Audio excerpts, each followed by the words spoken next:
Hola, bienvenidos a nuestro podcast llamado Me Proyecto Podcast. Y hoy estoy con mis amigos y compañeros Luis Álvarez, Carlos Cirera, Alondra González y mi persona, Mayfer Barrios. ¿Cómo están, chicos? ¿Cómo están? Cuéntenme, ¿cómo Todo están? bien. Bien. Todo chévere. Hoy vamos a hablar, si no me equivoco, de el trastorno de identidad disociativo, ¿no? Sí, En sí, eso sí. quedamos.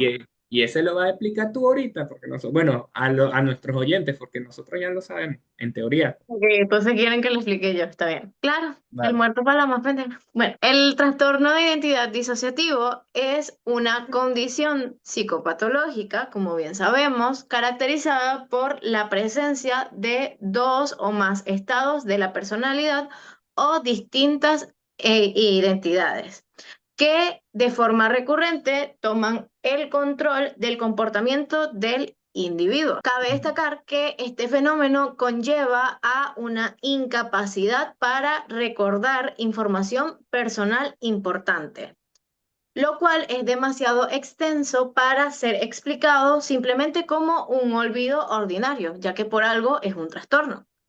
Y bueno, las transiciones entre estas identidades suelen ser repentinas y están frecuentemente asociadas con factores estresantes, aunque el individuo puede experimentar una sensación de despersonalización o desrealización persistente. Sí, yo he escuchado mucho de eso, pero ¿de dónde viene? O sea, aquí hablando, aquí hablando del tema de dónde viene, porque en mi conocimiento, usualmente dicen que es a partir de un trauma de la infancia, o por lo menos lo que más se relaciona.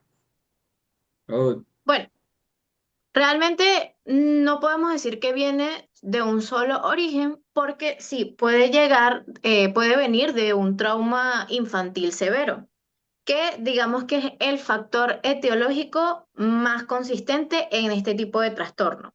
Y bueno, este tipo de traumas se relacionan con experiencias traumáticas repetidas, crónicas y a menudo interpersonales. ¿Qué quiere decir esto?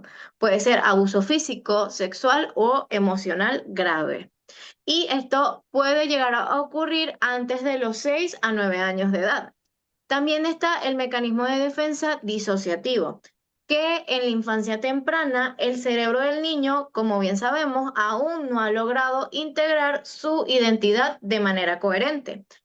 Ante un trauma insoportable del cual no puede escapar el niño, recurre a la disociación como un mecanismo de defensa adaptativo para separar, por así decirlo, la conciencia de la experiencia traumática y así permitiendo que una parte de la psique sobreviva mientras la otra se mantiene en la memoria del evento. Y bueno, también tenemos la falla en el apego seguro, que es la falta de una figura de cuidado y la vulnerabilidad neurobiológica que básicamente son las predisposiciones genéticas. ¿Qué quiere decir esto? Bueno, bien sabemos que todos estamos expuestos a sufrir de algún tipo de trastorno o enfermedad mental, pero hereditario. si, digamos, tenemos un familiar directo, tenemos como más predisposición genética. Más probabilidad, sí, sí, es Ujú. cierto. Ok, Exactamente. eh, quiero aportar algo, por lo menos quiero comentar algo, y es el hecho de que dijiste que por lo menos el cambio de alter puede ser repentino, o sea, Ujú. que de un momento a otro ocurre.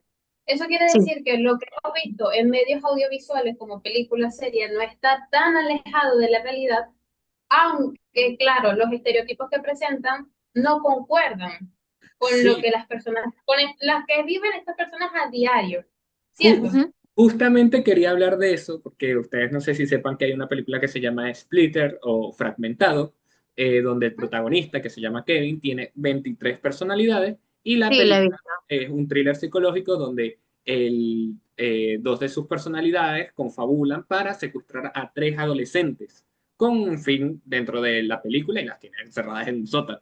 Esta película es como decirlo, el mayor ejemplo que usan las personas o la mayor referencia que tienen sobre el trastorno de identidad disociativa.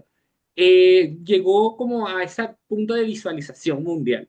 pero esta película no es perfecta en cuanto a representar lo que es el trastorno, ya que tiene algunos puntos bien estructurados, como el tema de las personalidades, la cantidad que sí pueden ser cantidad como Claro. 23 identidades, pero Sí, hay otros aspectos, por ejemplo, dentro de la película, como la personalidad más peligrosa es la bestia, y la bestia es literalmente un animal, un hombre con super fuerza que se comporta como un animal, que literalmente en la película aguanta un escopetazo. Entonces, esa parte hace que las personas piensen No, que en las otras personalidades puedan tener eso, ¿sabes? Puedan tener como diferentes capacidades físicas.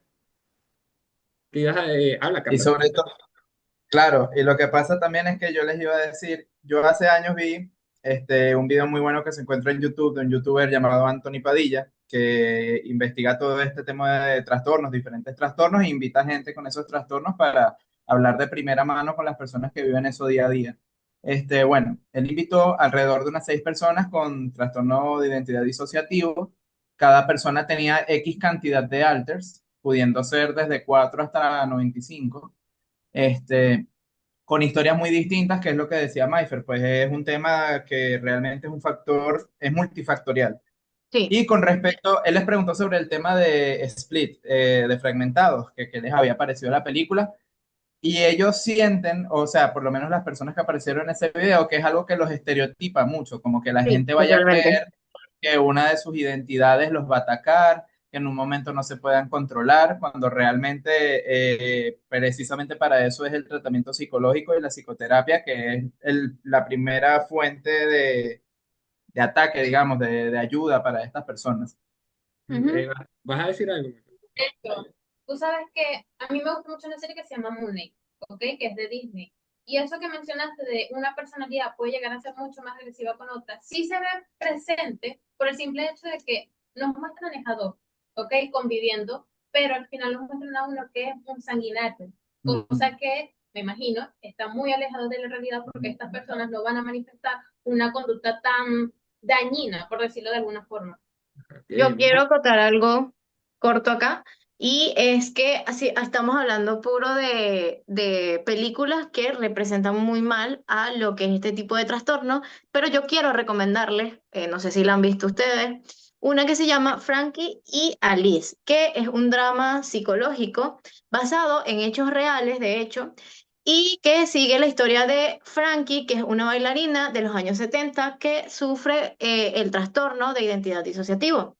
Y su mente es invadida por dos alter egos, que es Genius, una niña de 7 años, y Alice, una mujer racista, blanca, sureña.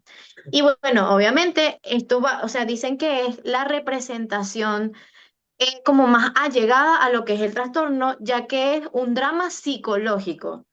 Es siguiendo como la historia de la profesional, la cual es la psicóloga, y cómo trata a Alice.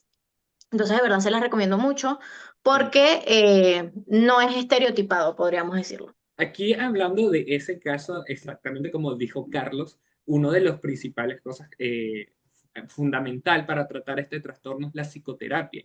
Pero Sí, sí. ¿cómo es ese, o sea, cómo es ese proceso? Porque que yo sepa, hay como dos opiniones. Una, que los alters se tienen que unir, o sea, tienes como que a través de la psicoterapia, aceptación, eso se tienen que unir, o literalmente convivir. O sea, convivir entre todos. Mira, lo que pasa es que antiguamente, por lo menos antes de que la psicología evolucionara, lo que se hacía con estos pacientes era unificar estos alters para que nada más quedara uno solo.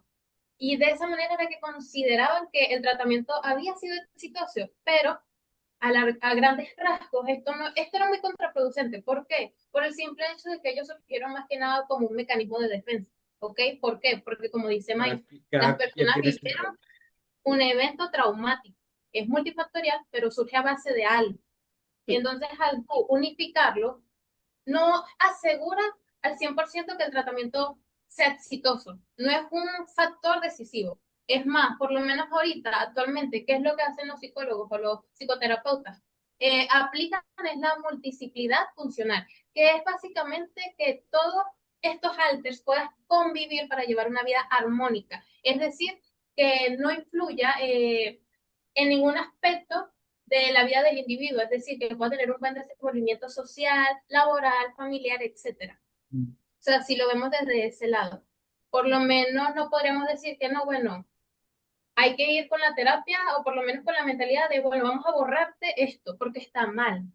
No se puede llegar con esa mentalidad. Recordemos que es un mecanismo, hay que adaptarnos al paciente y en base a esto trabajar, porque no funciona lo mismo para todos. Es interesante lo que dice Londra, porque por lo menos ustedes saben que en Fragmentados te lo retratan mucho de esta manera. Hay una de las personalidades que es el guardián, que se designa como el guardián porque es la personalidad que ocupa mayormente la luz. La luz Ujú. en la película la retratan como El control, el ¿no? momento en el que estás en el cuerpo, ocupando el cuerpo, digamos como la identidad que eres. Y por supuesto esa personalidad o identidad guardián, pues se encarga también mucho de proteger a las otras identidades porque al final es como si muchas personas vivieran dentro de una misma casa y alguien tiene que ser el punto fuerte que defiende esa casa. De hecho, dentro de la terapia, también es muy importante destacar es el manejo de la transferencia, ya que como son diferentes identidades, pueden desarrollar transferencias distintas hacia el terapeuta. Por ejemplo, una identidad puede confiar mucho, mientras que la otra siente asco, rechazo, miedo, lo cual debe ser gestionado con extrema cautela y neutralidad. Sí. Es verdad. Todo esto es interesante porque, claro, estamos viendo como la percepción que tiene el cine, las novelas, y cómo un trastorno real puede terminar en fantasía y se confunde Sí. con la propia realidad.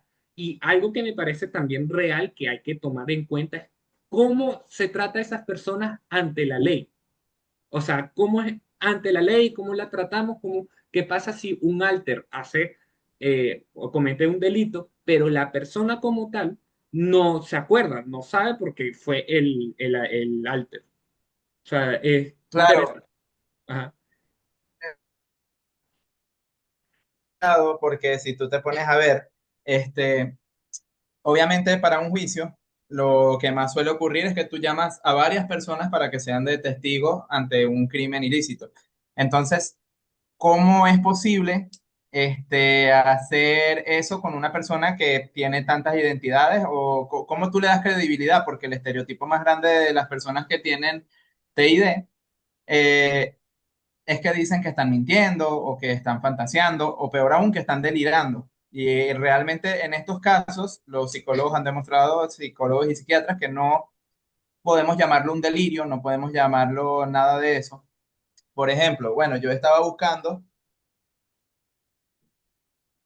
del hecho que hablando del estereotipo, sobre todo con la película de Fragmentados, me puse a buscar noticias de personas con TID que hubieran atacado a otras personas. Habrán pasado añales que ni siquiera pude encontrar ni uno solo de una persona con TID atacando a otra persona. Pero lo que sí encontré fueron bastantes casos de personas que fueron víctimas, sobre todo de abusos en la niñez. Como por ejemplo es el caso de Jenny Hines. Jenny Hines es una chica australiana que por allá en 1976 tenía 4 años y su padre comenzó a violarla, a abusar de ella físicamente.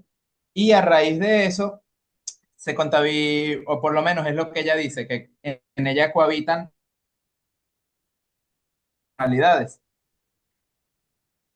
Se dice que en Puedes ella repetir? cohabitan 2.500 personalidades. Sí, sí. Se Ajá. dice que en ella cohabitan 2.500 personalidades. ¿Y cuál es el tema? Ella después de muchos años, ya con 40 años y dele, fue a una corte, una de sus personalidades fue y denunció lo que había pasado y 5 más de sus personalidades salieron a hablar también de los hechos, de lo que ellos pueden recordar, porque cada uno recuerda cosas por separado. Entonces, es muy interesante el caso porque es la primera vez en un caso, digamos, legal de este tipo, es el primer antecedente de que a una sola persona se le tomaron varios, ¿cómo se llama? Cuando relatas los sucesos, Testimonios. varios Varios testimonios testimonios. de una sola persona. Se le tomó cada testimonio por separado, a pesar de haber sido ella en su propio cuerpo relatando estos testimonios, y al final, pues su padre preso. Me parece un caso súper interesante y que, bueno, relata todo esto, pues, ¿no? De que realmente el estereotipo es muy fuerte, pero es que también es difícil a nivel legal. Y bueno, entonces se ha tratado de dar el apoyo lo más que se puede. También, obviamente, el avance de la ciencia y la psiquiatría, pues, ha podido aportar mucho a ello. El tema de la medicación también es un tema muy complicado, porque las Que es que personas con... ajá. Ellos supongo que aparte de la terapia tienen que ir a un psiquiatra para por lo menos regular esa parte neurológica. Sí, y es un tema sumamente complicado porque al haber tantas identidades con distintas personalidades cohabitando dentro de una persona, el gran problema es que cada uno pareciera que requiere una medicación distinta. De hecho, una de las cosas que se utilizan más son benzodiazepinas para calmar la ansiedad, pero es contraproducente porque también se ha visto casos en los cuales estas benzodiazepinas provocan un mayor disturbio de movimiento entre las identidades. Pero básicamente, y resumiendo, lo que yo estaba diciendo de la medicina es que es un tema muy complejo, es como si atendiera a un paciente al mismo tiempo, pero no siendo lo mismo siempre, pero a nivel psicológico es como un trato diferente para cada persona.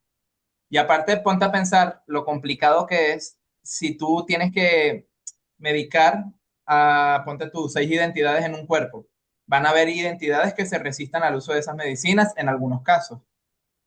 ¿Cómo haces entonces para que Sí, un paciente que a veces está dispuesto a tomar la medicina y otras veces no, y otras veces se automedica? Es un tema realmente complicado, el tema del tratamiento medicinal. sí, Yo siento totalmente. que, Yo quería acotar algo rápido y es el hecho de que entiendo como psicólogo, el hecho por todo este tipo de trastornos se utilizan, ejemplo, series o películas de superhéroes o lo utilicen como un tema súper fantástico. ok, volviendo con lo que anteriormente quería plantear, pero que por errores del sistema no hemos podido terminar de argumentar, es que básicamente pues se tiene esta idea errónea de que el paciente con TID se tiene que adaptar a la normalidad de otros o por lo menos a lo estereotípico, cuando no es así. Un paciente, o por lo menos estas personas tienen un proceso que seguir, no siempre van a ser días buenos, van a tener tanto días buenos como días malos. Y no solamente que, bueno, la medicación tiene que ver y todo lo demás, no, son múltiples factores que influyen en cómo el paciente se siente durante el día y que, claro, van a tener una consecuencia en su comportamiento, que, claro, no Ujú. va a ser peligroso por la idea errónea que se tiene, no va a llegar a ese extremo, sino que, claro, puede tener estos cambios repentinos, pero esto no significa que vaya a cometer alguna locura, por decirlo de alguna forma, ¿ok? Y eso hay Claro. que tener muy presente. Y también de que el respeto ante todo, no es de que voy a tratar o voy a aislar a esta persona y no integrarla, porque eso no está bien. Se debe de integrar y tomar en cuenta para ciertas cosas, para ciertos procesos, porque eso al final del día también lo ayuda a no sentirse Ujú. aislado, que es algo que ocurre muy frecuentemente. El sentirse aislado y, claro, sentimientos que generan malestar. Ok, Es correcto. y bueno, creo que me gustó mucho este tema. Primeramente, quiero decir que me gustó mucho este tema. Denle like y comenten por si Otro quieren episodio, otro episodio hablando de trastornos. A mí me encantó, me imagino que a ustedes también les encantó. Mm. claro. O sea, o sea, de verdad me gustó muchísimo. Y bueno, creo que esto fue todo por hoy. Si tienen algún tipo de duda, estamos dispuestos a contestárselo en los comentarios, vamos a estar muy pendientes. Si tienen Y, alguna sugerencia también, si tienen algún tipo de sugerencia también, si saben algo más del tema y pueden complementarlo, pues mejor aún.